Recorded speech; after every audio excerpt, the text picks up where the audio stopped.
All right. You're smoking this, drinking that. Why are you repeating that part?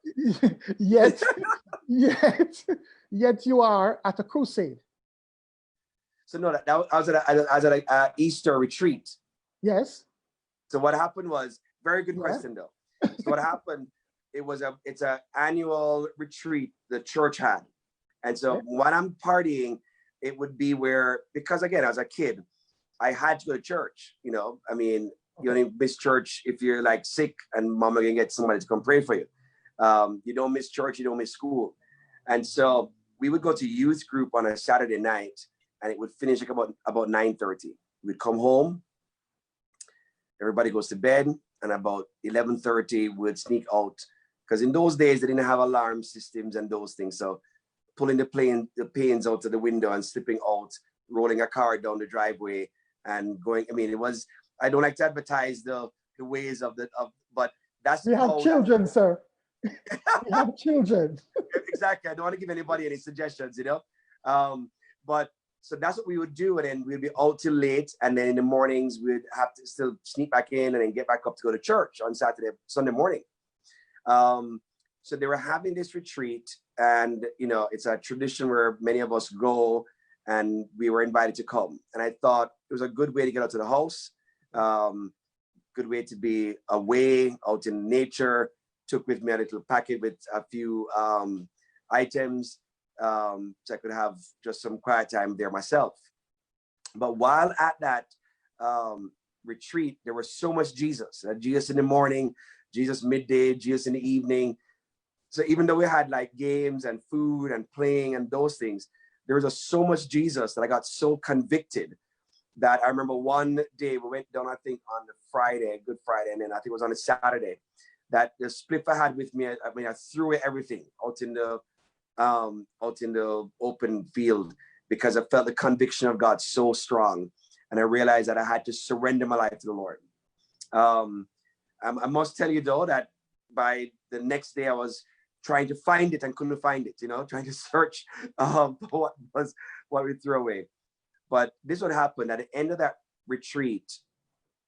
After going to the altar a few times, trying to surrender my life to God, I told God this. I said, God, I'm going to give it 30 days to decide to go either all to Jesus, I surrender completely, or I'm going to just forget this 1 foot in, 1 foot out, and just go in the world.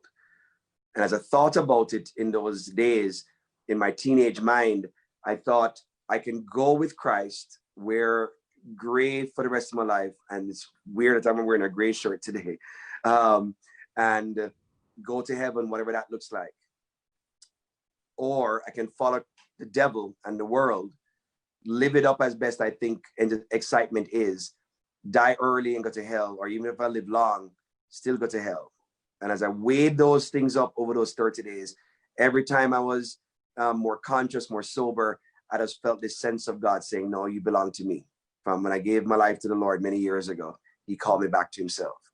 And so at the end of the 30 days, after considering it properly and counting the cost, I surrendered my life completely to Christ, and you know what, I'm going to give up everything else. So I walked away from the company I was with, the friends, the partying, this, and just kind of just walked away from it. And I said, all to Jesus, I surrender. Got baptized in water. And that was in 1986. And who would become my wife, Charmaine, got baptized that same day as well. Wow. And since that point, about the first maybe 3 months, a group of us who were young people who got saved at a retreat used to meet together in Junior's car. His other junior, Elvin Nash, and we would just pray together once a week. And in the church, Swallowfield Chapel, was preaching about discipleship. The great and David Henry, Richie Harris, and some of the other guys, they were always talking about being a disciple, being a disciple. Yes. And so one day we said, guys, you know, let's just go talk to them. So 6 of us went to David first, because we looked up to him as one of the good examples of a believer and a disciple. Awesome man of God. And I said to him, hey, you know, you talk about discipleship. We want to be discipled. Would you disciple us? Because we're trying to just look after each other, because all of us left our friends and we left our other world, and we're trying to get us to help each other to grow, but it wasn't happening good enough. And so okay, hold on a second. Yes. So you're saved. Yes. So this is not an issue of salvation. No. So how do you discern to know that further than salvation? You're in the kingdom. You're not going to hell. You've made that. You had enough sense to know there's a difference between these two things. You chose heaven. Right. Okay, but here you are now. You're saying there's more.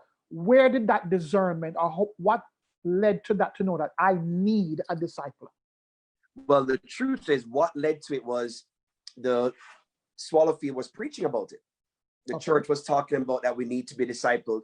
The church repeatedly over and over, even in the altar calls, when they're inviting people to salvation, would invite people to receive Christ and to walk as a disciple. So therefore, it's not like we thought of it ourselves. It was something that was repeatedly spoken about, shared as part of the culture of the church. And therefore, it seemed to us, because we realized how much we needed more than what we were having, because we loved the Lord as best we could. We would meet and pray as other young people, but we realized that, we just need to grow. We just didn't understand everything. And what we experienced on a Sunday was good, but it wasn't as personally applicable to help us all the time. So we said, we need more.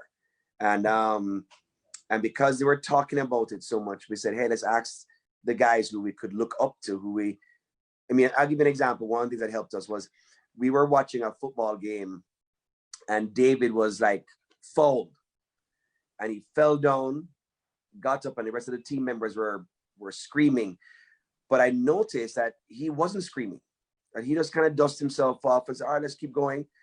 And it just impressed me that here is a Christian man who me or anybody else would be, I saw other Christians getting ready to cuss, you know what I mean?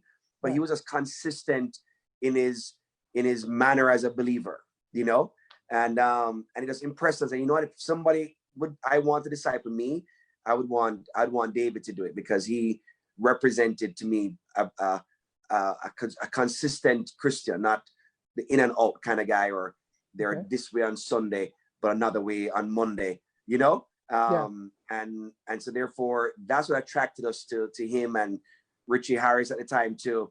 He was a very down-to-earth guy. He would just kind of tell us straight, and we respected that very much. And we said, that's who we want. So the truth is, we were moved first by a word that said, you need to be discipled. But then we're attracted to some people who we wanted to imitate their life. Okay. And that's what made us approach them to say, would you? And by God's grace, and they were just excited, because nobody's ever asked that before, because they're normally trying to push people to be discipled. And they said, we will do it. And I tell you, for 3.5 years,